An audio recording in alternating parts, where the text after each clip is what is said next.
What is up, YouTube? This is DBZ439 coming at you with my updated Dinomist deck profile post-October ban list. I'm very excited to showcase you my new spicy tech for Dinomist.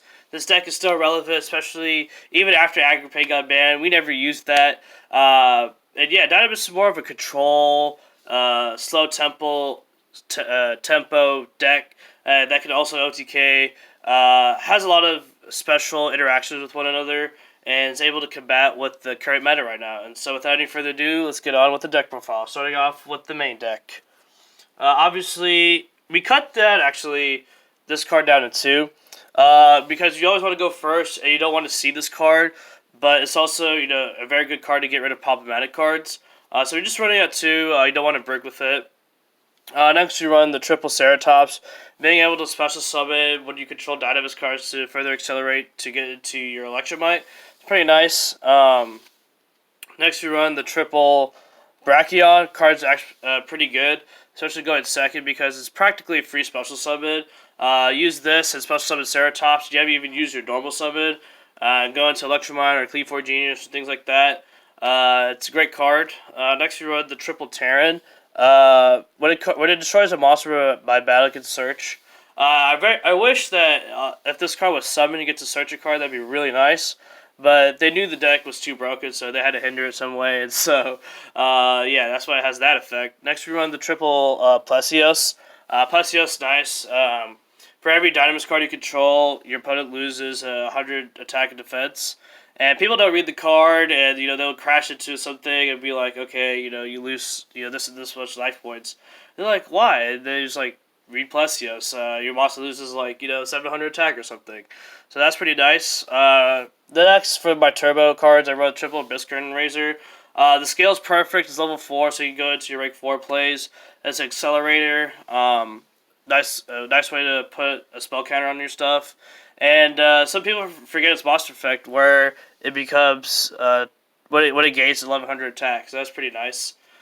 People underestimate that effect.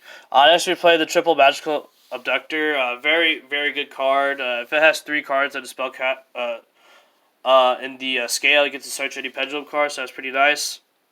Next, the most critical card, in my opinion, in this deck is Triple Servant. You always want to see this card, especially with Mastery. Get this effect rolling, especially to get a Jackal King to make sure that your plays go through. Play against cards like Nibiru and things like that. And then for the one-ups, for the pendulums, we run the one Master and then the one Jackal King. The Jackal King to bring out with the Servant, and then the one Master as a high scale, or you even use the scale effect to pop stuff. Yeah, you don't want to see multiple copies of these cards because you don't want to break, and you mostly want to see your Dinomist cards. And finally, for your monsters, my spicy tech is triple Thunder Dragon. Pretty awesome because you can discard it, search 2, special summon 2, and then tribute 1 to make Colossus, and then use the other for link climbing to cards like Boral Sword and things like that. So yeah, that's it for the monsters, and now for the spells. We play Triple Desires, my favorite card of all time. You run practically 3 of everything. You just want to dig as much as you can, get your spell counters going, and yeah, card's broken. Next, you run the triple Spell Power Mastery. Card's nice, being able to search the Servant or the Master Endymion if you need the high scale, giving the extra counters. Card's insane. Next, we run triple Dinomist Charge. Being able to search whatever Dinomist card you need and to able to recycle your cards is very good. And lastly, triple Dinomist Howling. This card's absolutely broken. During either opponent's turn, you contribute a Dinomist card you control to bounce a card on opponent's side of the field. And then being able to recycle it with Dinomist Charge is absolutely insane. So if you have that loop going, man, you're most likely going to win the duel. So yeah, that's it for the main deck, 40 cards, and now moving on to the side deck, we're running the triple Nib, the only hand trap I play. Being able to board wipe and then further, extend your plays. Nibiru is arguably one of the best hand traps to run now. Next, we run the triple spell cancelers. These look so nice in the new set. Striker is going to be a thing. It always will be. And pendulums, being able to search this card off of Cleveland Genius, like I was saying earlier on the video, special summon Brachion, then special summon Ceratops, make Cleveland Genius, pendulum summon, those two cards back or whatever, search the spell canceller, then normal summon the spell canceller for free. And being able to shut down your opponent's spells. I mean, it shuts you down too, but if you set a board and you know what you're doing, spell cancel is automatic blowout card against some matchups. Next, we run the triple Cosmic Cyclone. We don't run Twin Twister. We run the Cyclone. Getting rid of 1-for-1 cards, problematic cards like Crescendo, Summon Great Roar, Rage, things like that. Being able to further extend your play. Cosmic Cyclone is pretty good. Getting rid of Floodgates as well. Next, for more of the Floodgates that we run for going first, is the triple Summon Limit and then the one Soul Drain. You can always play under Summon Limit because your Pendulum Summons counts as one summon, and believe it or not, it hurts so many decks, and that it does slow you down, but if it hurts your opponent more than it does for yourself, then it's pretty good. At one point, I used to run Gozen Match, but that was a while back, and that card used to help me out a lot. But now I was thinking, maybe if I just run Summon Limit, have set up my board, flip this card, your opponent's not going to be able to break through it. And then Soul Drain, such a good card. If you can't make Dweller, or further on the game, you just flip this card, and instead of Dweller, you can just go into something like Tornado Dragon or something like that, and those cards could just shut down so many decks. And then lastly, we play Triple Evenly Matched.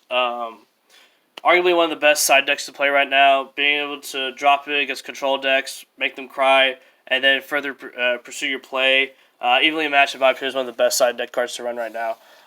Next, for the extra deck, we have the Black Panther Field Center that you got to flex. And then for your Link 2s, you run, obviously, Electromite. Don't really have to explain this. And Cleveland Genius, one of the most underrated Link 2 machine Lake Monsters, because being able to negate something on your post side of the field and unaffected by spell traps and activated Link Monster effect, and being able to search cards like Spell Canceller is absolutely phenomenal.